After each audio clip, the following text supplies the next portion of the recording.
Right guys, we're in Northampton today with the warrior, Kyren Wilson. Welcome to the channel. Thanks very much for doing this. Cheers, thank you. So this is your practice. You've got a table at home as well, haven't you? I have, yeah. 2 children, a wife, dogs. Right. Can't concentrate. So this is my work base. This takes me half an hour to get into Barrett's. So right. Yeah, come to work and put the practice in. Yeah, I was the same at the end of my career. The club where I played shut, so I had to put a table at home. Okay. And it's always got to feel like a job, isn't it? You're going to do a job of work. Yeah, exactly. You know, I'm quite lucky with one side. I have a pool table, so my kids are very young. You know, Bailey in particular is only 5. Right. Little bit too short to be on a snooker You were saying table. he's obsessed with snooker now. Oh, he's mad for it. He's out there straight away in a waistcoat. You know, he gears himself up for the shot like me. He's got the mannerisms. Yeah, already. honestly. And yeah, so he practices on the pool table. So every now and again, Dad, you know, can I have a game of pool? So I have to stop and then I have to go and have a game of pool. Yeah. So yeah, this just gets me out and gets me sort of focused. Do you want a break? Yeah, yeah. Nothing too tight, nothing too near the bulk cushion, please. Oh, I'll be happy to hit the pack, to be honest. So much practice are you doing just now? Obviously we're in the off season. Yeah,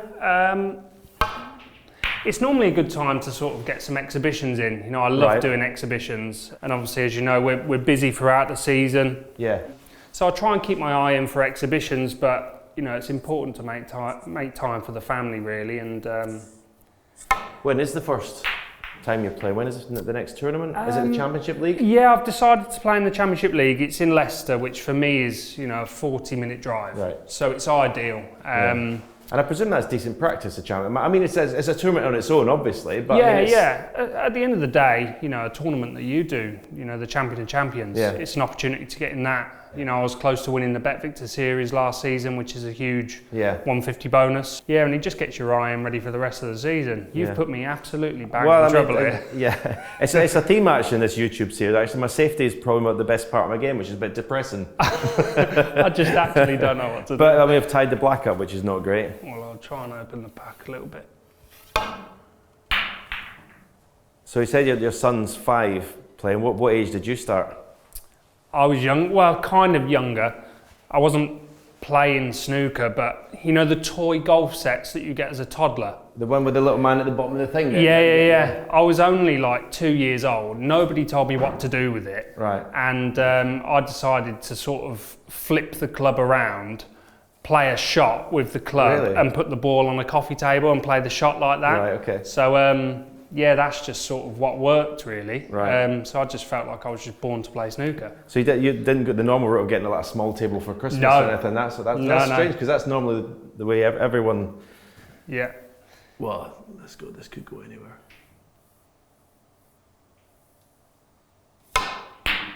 Yeah, no good. I mean, I don't even know what I was doing with the cue ball. I mean, I was 6 years old. Peter Ebdon's had a huge impact on my career. And from the age of 6, you know, we played in a charity pool match and he broke off and I actually tin-atted him off the break where I potted all the balls. Right. And he turned to my parents and sort of said, you know, get him into snooker. You know, that's the game to get into. And from then he had a big impact on my career and yeah, he's been, you know, pretty inspirational to me. So you met him through that. So what did he actually like give you many coaching or just advice or? Yeah, if it wasn't for him, I wouldn't be the player I am today. Yeah. I think we actually moved into this room pretty much together. So I've struggled a bit, to be honest, since he's retired. He was my main practice partner and some of the shots he can pull off, a lot of other players can't play. I mean, his shot selection always baffled me. When I've done commentating and when he was at the end of his career, I used to just dread. I would never predict a shot because he was unique. Yeah, I loved playing him. You know, I actually think he was the best player to create a shot to nothing that players wouldn't have seen, like doubles or he'll put a red off a cushion, like sort of kicking it up the backside. Yeah. Honestly, it's incredible. But yeah, I learned an awful lot from Peter. I'll try and get the pink into play. He obviously must have had a word with you about obviously the determination side of his game. I mean, what used to really annoy when I used to play Peter, you used to always go ahead of him Yeah. And then he would play his best stuff when he was like backs against the wall. You think, how is it you playing so well now? It's just incredible. I remember one year at the World Qualifiers, I was on the table next to Peter. He was playing Gerard Green. Yeah. I can't remember the exact score that he was behind, but I remember sort of winning my match quite comfortably, and I would always cheer Peter on from the side, wishing him well. And he was miles behind. I think he was something like, don't quote me on it, 9-2, 9-3 down. Yeah, right. And I thought, that's kind of the end. I'm sort of not expecting so him to qualify. So many times in his career he's been like 10-9, and he qualified for the Crucible. It was just mega. For some reason, I mean, I know he was quite deep into the psychological stuff, but how he could, still, because it's so difficult to keep when you're that far behind to try and keep that focus and. He used to believe. It wasn't just, he really believed he could still do it. Yeah. It's weird with snooker because I keep myself to myself. I just stay with my brother. I don't really mingle, but I do miss Peter. Right. He was a big influence on my career. So the fact he's with a couple of players, Jack and that, he doesn't. You still have nothing to do with him, like advice-wise or. Yeah, on the. Peter's got Jack down a couple of times to come and play me, and I think sort of before the majors, Jack has contacted me for a game. Right. Okay. And it's great for me as well because he's a fantastic player and it sharpens us both up. But I think he's done wonders for Jack's game. Yeah. He's made him really consistent. He's helped me no end. So I think he's actually taken on more players now as well. Pretty sure he's working with McGill now as well. Anthony McGill. Yeah. I don't know what his next stage is going to be with Jack. I'd love to ask Jack about it because obviously Jack's a completely different player to where Peter was. Yeah. But would Jack be a regular practice partner, or would you do mostly solo, or? I like to play games. Right. I struggle with the solo, if I'm honest. Yeah. If I'm doing solo, it's me and my brother. I've got a lovely big whiteboard that's kindly been escorted out of this room. So I have all my drills. I don't like to just come in and, just say, right, I'm going to do solo for the day. I like to have targets and tick them off one by one. No, I used to plan. I used to know the night before what I would do the next day. Oh, okay. I knew, and I wouldn't go as far as having a whiteboard, but I'd have it in my mind that I wanted to do like 10 lineups in a row, and if I've got to 8, you start again. I think it's real discipline, isn't it? I remember I actually tried to do one of yours, and I think it was where you would put a simple red out, and then you would clear, then you'd do 2 simple reds, then clear. Keep going to 15. You've got to be so disciplined to do that. Oh, seriously, and the discipline is if you miss on 7 or 8, you've got to start again. That's the discipline because it puts you under pressure. Yeah, exactly. Yeah, because I think it's important to recreate that pressure in a practice situation. So then when you get in a match, you get a chance, you just clear up. Yeah, and I suppose I don't know how you feel, but in my opinion, I feel like you need a bit of a repetitive sort of not cue action, but routine to fall back on all of the time. So if you're constantly, at the table playing, you're sort of establishing that in your mind. So I think that's quite a good technique to practice. Because one of the reasons I did that kind of practice, that just clearing up. I mean, I know some of the. I mean, I've seen you doing them. Some of the situations of reds now are like so complicated for me. But the reason for clearing up is to get so you're bang on it, you're like a coiled spring. And what I've noticed from you this season, you've started matches so quickly. Incredible. Yeah, the only one I haven't was against John at the Worlds. That's the only one. He actually did that to me. He went back to back 130s. But the Tour Championship, I mean, that was incredible. Yeah, and I was the same in Wolverhampton. Right. I was starting really well in those. I played Zhao Yulong, went well ahead. Gary Wilson went well ahead. Lost to Sean in that, and then obviously Sean beat me in the final in the Tour. But I don't know what it is. I think I've tinkered for so long. Touch wood, I'm finally settled. I've been settled since January, to the point now where I've not picked my cue up for quite a while. I've just been on holiday. Yeah.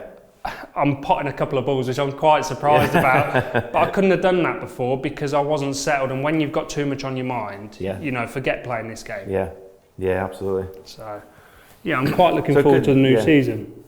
So does it kind of annoy you when people, I mean, I've said it, lots of pundits have said it, that they call you a little bit robotic in your style. It must annoy you a little bit, does it? Because everyone has huge natural talent. Yeah. But you get a technique that you think you can trust, don't you? Exactly. I call it a recipe for success. Yeah. I got on tour very early. I think I was 17 or 18. I had 1 year on tour. Yeah. I don't want to mention that. Well, I was going to say, I can't remember we played in the little room. Yeah, in that at the EIS. Who was it? Your mum and dad was with you? Yeah, they were. Because I mean, my head had gone anyway.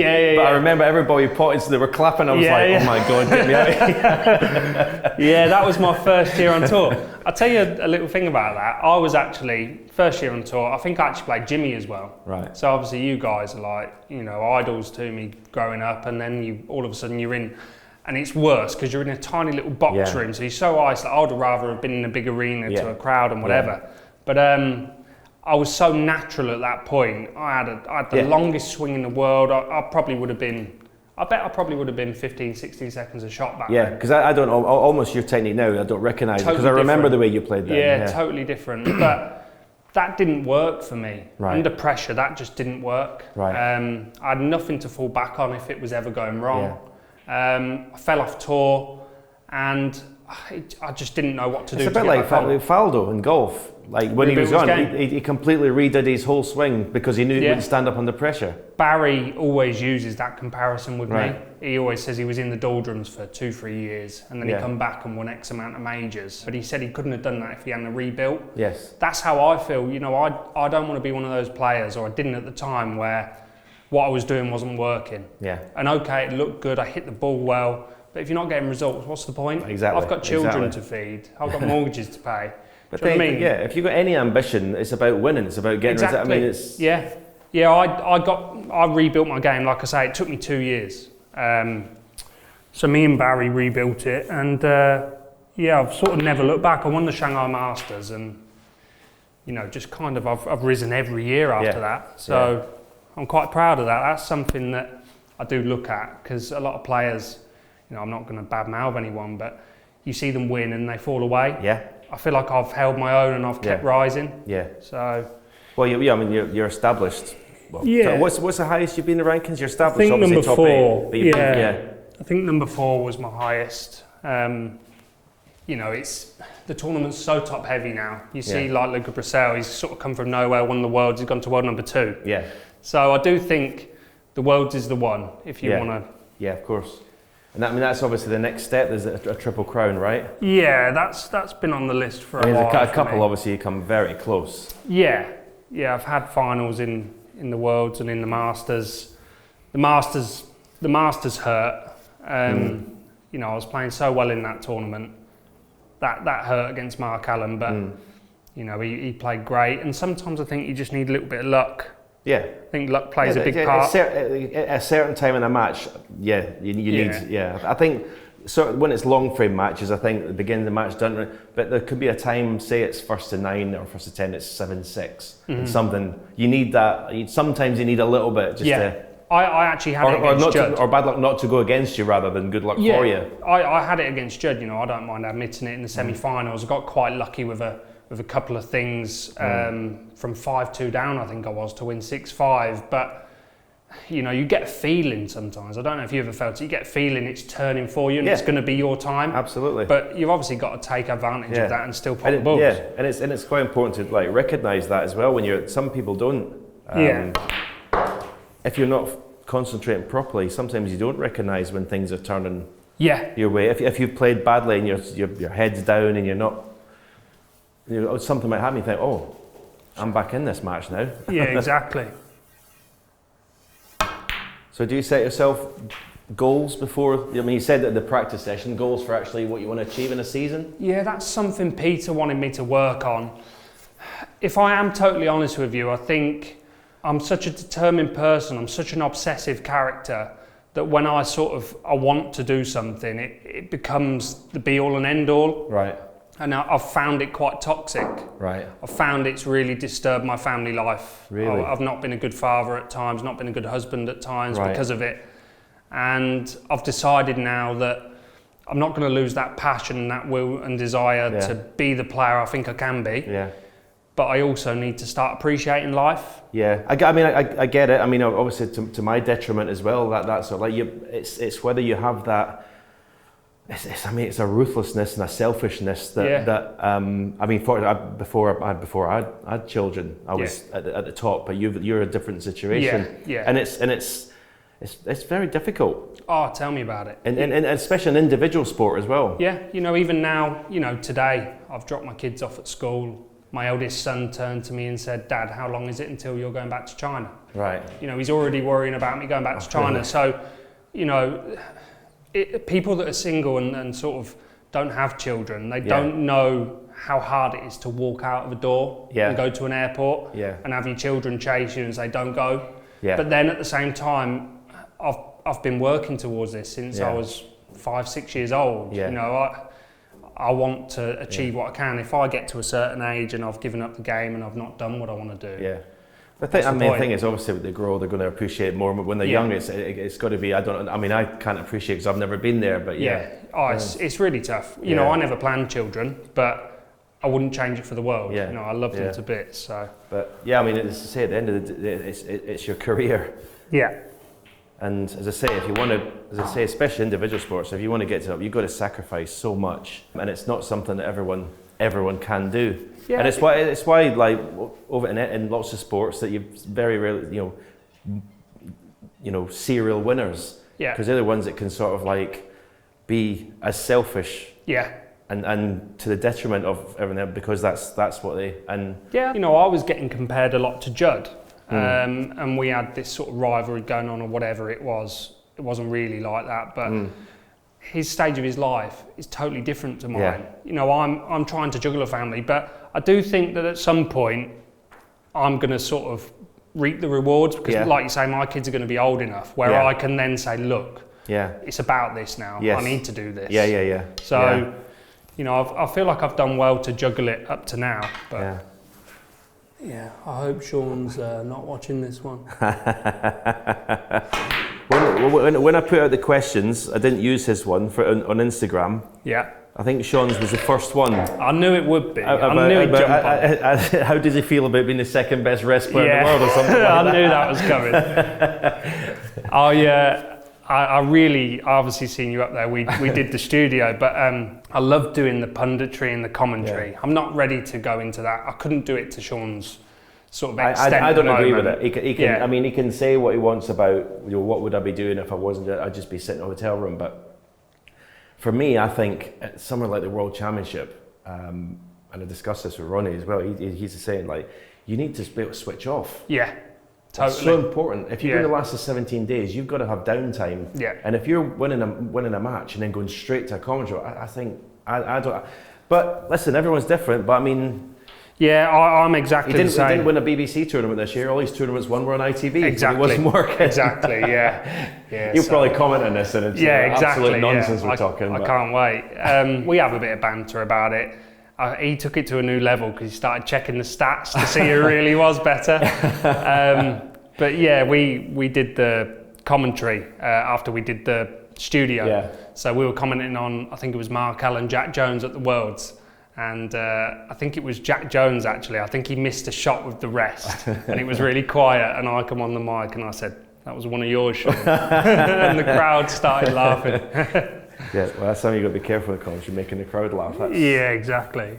Because you get, you get dirty looks from the players sometimes. I stay completely away, but obviously Dennis and stuff, they. Oh yeah. Where's the cue ball going, JV? Oh, I know. Oh my God. So this is like. But they edit out all my misses, so it's good. I'll put one good long shot, and that'll be the one that'll be on later on. I was quite pleased with that little stint there. It took me half hour. So what your goals are? What to I mean this season? I mean it's just to keep winning, or the Triple Crown is going to be the thing. I think Triple Crown's always there. I think. Do you change up your practice? But people just ask me, do you practice harder for the World? And I said I don't put any more time in, but is it subconscious or unconsciously? You tend to put a little bit more concentration into practice before the big ones. I do for the Worlds. Right. I've not found the right balance for the Masters yet. I think it's hard because it's Christmas and New Year before. It's my birthday as well. My birthday's the 23rd December. Yeah. So I'm always celebrating my birthday. I normally go to the darts, have a little bit of a blowout at Ali Pali. Okay. All right. And then obviously Christmas, New Year, and before you know it, you're doing all these things with the kids and.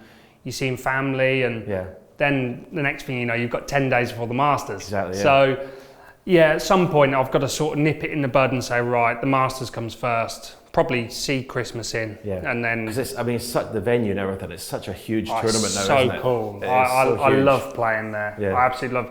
I won't lie. It's nerve-wracking. Yeah. It really is nerve-wracking, and until you've got that first frame on the board, you don't. That atmosphere, and I mean, Rob obviously whips the crowd up and everything. That atmosphere when you walk in, it's just I mean, I have a goosebump thinking about it now because I mean, it's just like because I know that's what we play snooker for, to be in those kind of situations. Yeah, I wish there was at least one or two more exactly like that. You know, the Worlds obviously could be, but you know, the Crucible's so special. I don't think that should change. No. But yeah, it's. I remember Brandon Parker, you know, my former manager that sadly passed. He always said to me as the Masters was building, because he was behind a lot of the ideas and stuff. He was behind the big screen in the corner, I believe. So it's nice to see that that's took off, you know, from a few of his ideas. So. Yeah.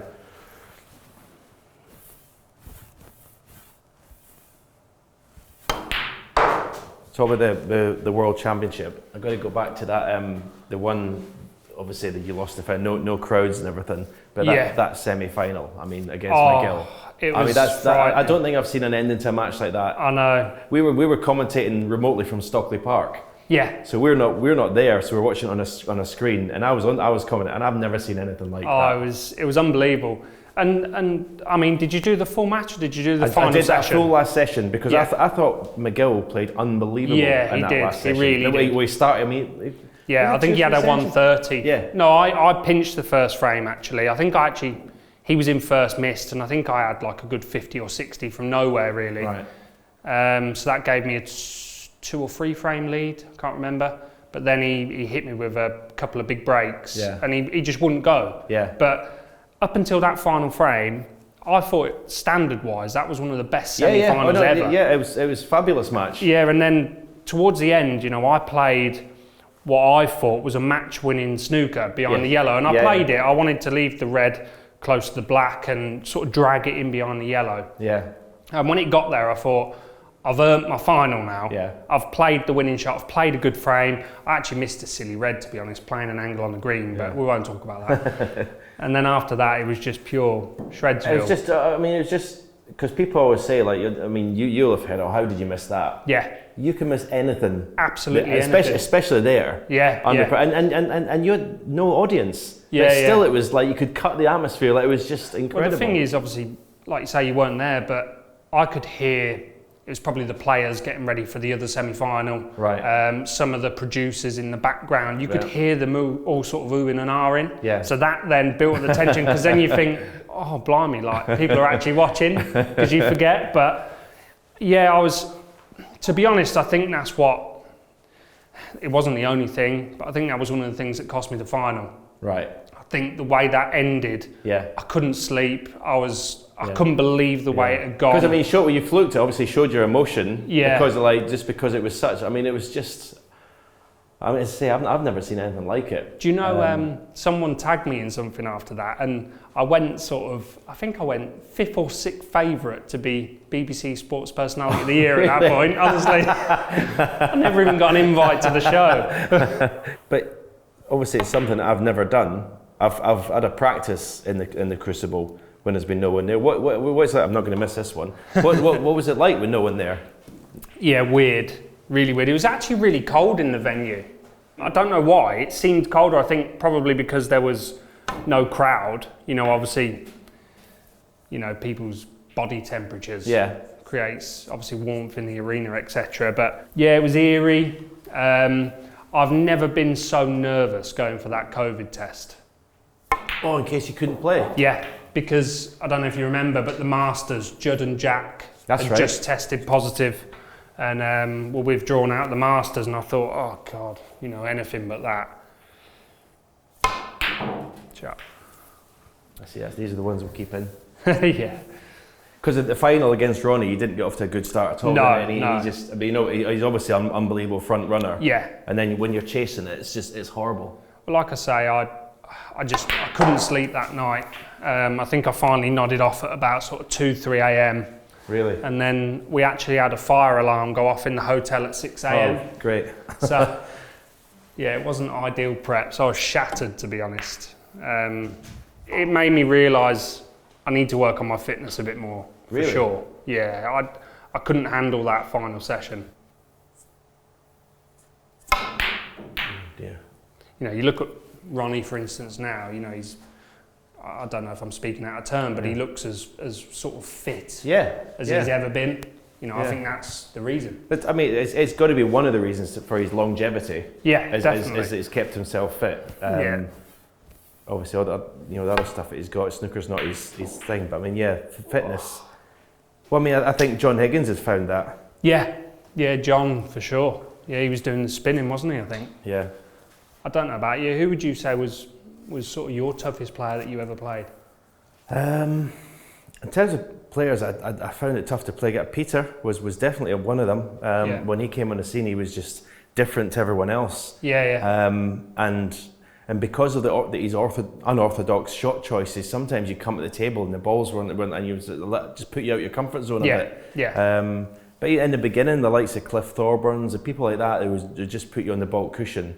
And because I was so raw, I'd be going for everything and just letting them in. Steve, it took me 16 attempts to beat him. Really? And he was just so tough.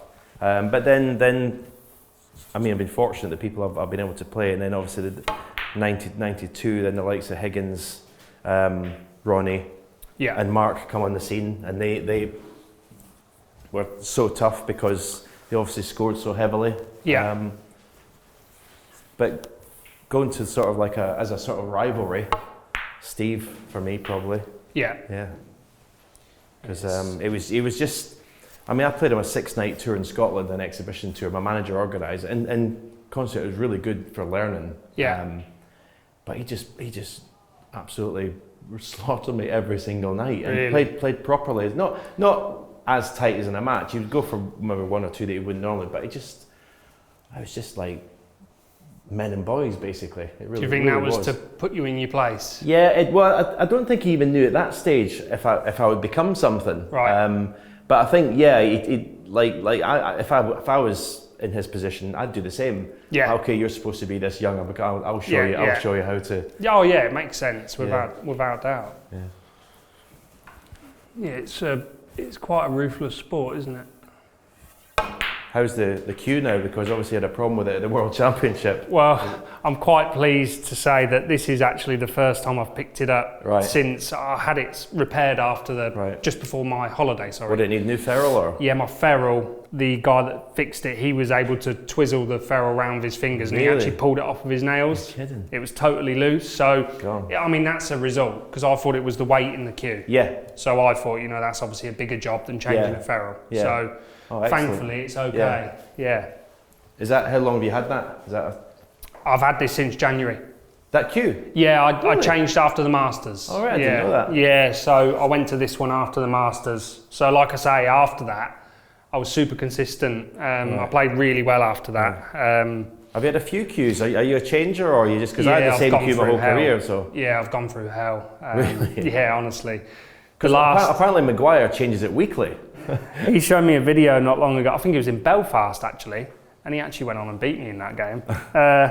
He was drawing on, I think, his own grain on a maple. I mean, that's when things get better. That's the extreme, yeah. Oh, but so you've had a few cues then, okay? Yeah, unfortunately. And what is it like? I don't know, like a golfer changing a putter or something. You just go through two tournaments, you just think, I'll try something new. Well, the UK Championships, the one that I got to the semi-finals in, where Luca, he beat me in the semi-finals. I mean, it's the best anyone's ever played against me. Even better than that red? Yeah, there was too many of those reds. In that tournament, I actually changed to a brand new cue for the second round. So I won my first match, drove to Middlesbrough, changed it for my second game. You're kidding. And then got to the semi-finals, so. Always ash? Yeah, I couldn't play with maple. I like to look down the grain and the arrows. Okay. If you're changing, you go for something completely different in terms of thickness or weight, or just I went to something totally different. So I just picked it out and loved it straight away. And then sort of the more I played with it, I found a few flaws with it. I felt it was really butt heavy. There was a lot of weight in the butt. So when I was playing touch and side spin shots, my cue ball was everywhere. Whereas with this one, have a go with that. Try and play a go with that. You'll think that is the worst thing you've ever had in your life. I was in maple. That put the flat in your right the right side. There. Yeah. Wow. How thin is that? Wow. Yeah. I don't want to get in your head, but I'm not sure if it's slightly bent. It is. No, it's bent. Oh, is it? It's 2 millimeters out. I need to because I'm thinking about getting a new cue as well. Oh, really? Yeah, it's bent. Yeah, it's. No, but yeah, look at this. It's like. Oh, blimey. But do you know what I do now, and it's terrible. And if I get a new cue, I just leave it in the car. Oh, Even in the cold, in the winter, and everything, I just let them. It's terrible. That's like something I would never ever do. Yeah, that's like can't be asked anymore. Well, but I need to, because it is, even if you're Brexit, it's not good. Yeah. The golf clubs, they get looked after. Yeah. I'll tell you, have you ever thought about trying the titanium ferrules? No. Oh, they're a game changer. Really? Oh. Yeah, game changer. Oh. So like I just played that shot there with your cue with right hand side on the green, and I've pushed it thick. So that's titanium ferrule, is it? My one is, yeah. Okay. I couldn't have changed cues like I do now without these titanium ferrules. They just don't. Well, they reduce the throw with side. Yeah. So you can just aim naturally. Yeah. So for instance, like I say, I've not really played at all recently. Yeah. And I couldn't have, found my alignment and my sort of side spin shots like I can now with a brass. Really? I'd have been all over the place. Wow. I'd have cancelled on you today. I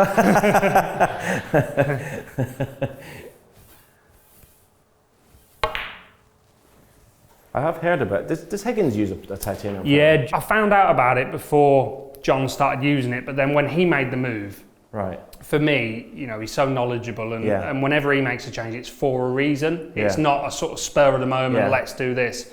And I thought, right, I'm going to change it. And after a week, I actually won the Championship League, like the ranking version, with it. So it only took me a week to adapt. Right, okay. So, yeah, it's sort of, it worked then on for me, so.